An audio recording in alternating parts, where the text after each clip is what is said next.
নমস্কার বন্ধুরা, সবাইকে স্বাগত জানাই মিতালি রান্নাঘরে। আজকের বানাবো ফুলকপির চপ। ফুলকপিটা কেটে আমি ধুয়ে নিয়েছি, আগে থেকে উনুন ধরিয়ে জলটা বসিয়ে দিয়েছি। এখন আমি ফুলকপিটা সেদ্ধ করে নেব লবণ আর হলুদ দিয়ে দেবো ফুলকপিগুলো।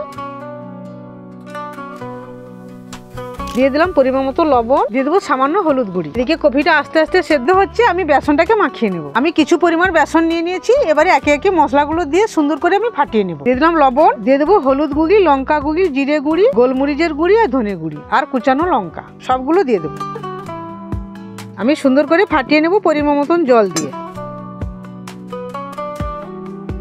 একদম ঘরে যেই সব উপকরণ থাকবে ওই সব উপকরণ দিয়ে বন্ধুরা করে খাবেন, খুব ভালো লাগবে। আর একটু জল দিতে হবে, সামান্য জল দিয়ে আমি সুন্দর করে ফাটিয়ে নেব প্রথমে বেসনটাকে। এইভাবে ফাটিয়ে 15 মিনিটের মতন ঢাকনা দিয়ে রেখে দিতে হবে। খুব সুন্দর করে আমি ফাটিয়ে নিয়েছি, এখন আমি ঢাকনা দিয়ে দেবো। এদিকে কফিটা সেদ্ধ হয়েছে কিনা দেখবো। 15 মিনিটের মতন আমি বেসনটাকে মাখিয়ে ঢাকা লাগিয়ে দিয়েছি, আর এদিকে কফিটা সেদ্ধ হয়েছে কিনা ঢেলে নেব। কফিটাও খুব সুন্দরভাবে সেদ্ধ করে নিয়েছি, এখন আমি ঢেলে নেব। আবার উনুনটা ধরিয়ে আমি কড়াটা গরম করে নিয়েছি। চপ ভাজার জন্য আমি সাদা তেলটা দিয়ে দেবো। দিয়ে দিলাম সাদা তেল। তেলটা গরম হয়ে গেছে, একটা একটা কফি আমি বেসনে ডুবিয়ে তেলে ছেঁকে দেবো।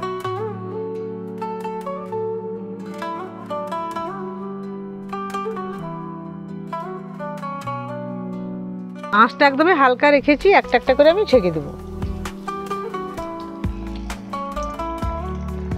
এইভাবে শীতের সকালে আপনারা বাড়িতে বানিয়ে খাবেন, মুড়ির সঙ্গে চায়ের সঙ্গে খেলে খুব ভালো লাগবে।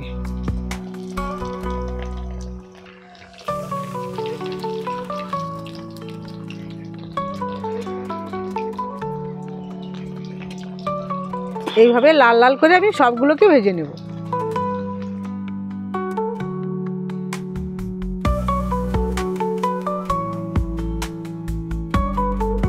এইভাবে লাল লাল করে ভেজে নেব। এইভাবে আমি সবগুলো চপ ভেজে নেব।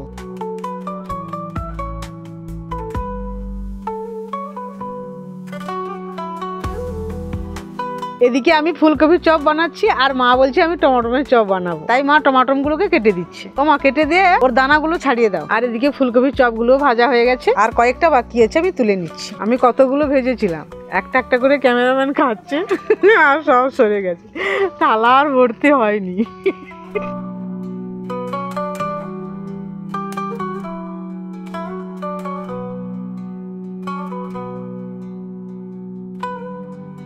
তোমার টমাটোটা কাটা হয়েছে?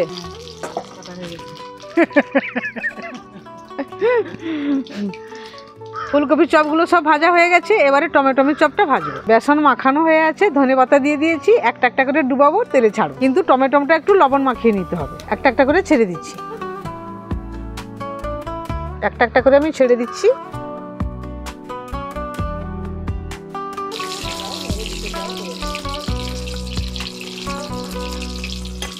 টমেটোমের চপ খাবো, কেমন ভাবে ফুলতিছে দেখুন বন্ধুরা। খুব সুন্দর করে লাল করে ভেজে নিয়েছি, তুলে নিচ্ছি।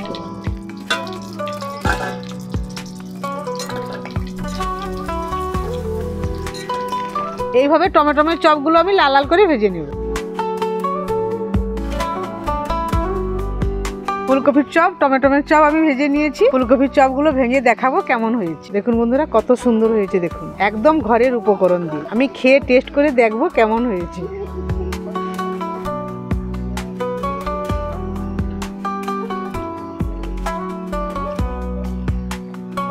অসাধারণ হয়েছে বন্ধুরা। এইভাবে আপনারা বাড়িতে ফুলকপির চপ বানিয়ে খাবেন, খুব ভালো টেস্টি লাগবে। এই ভিডিওটাকে যারা দেখছেন, ভিডিওটাকে লাইক এবং চ্যানেলটাকে সাবস্ক্রাইব করে আমার সঙ্গে থাকবেন আগামী দিনে নতুন নতুন ভিডিও পাওয়ার জন্য। টমেটোমের চপটাও খেয়ে দেখছি কেমন হয়েছে। একদমই সেদ্ধ হয়ে গেছে সুন্দরভাবে, দেখুন বন্ধুরা, তুলতুলে হয়ে গেছে একদমই। আমার ছেলে তো একটা ধনেপাতা দিয়ে দিয়েছে, ভালো লেগেছে।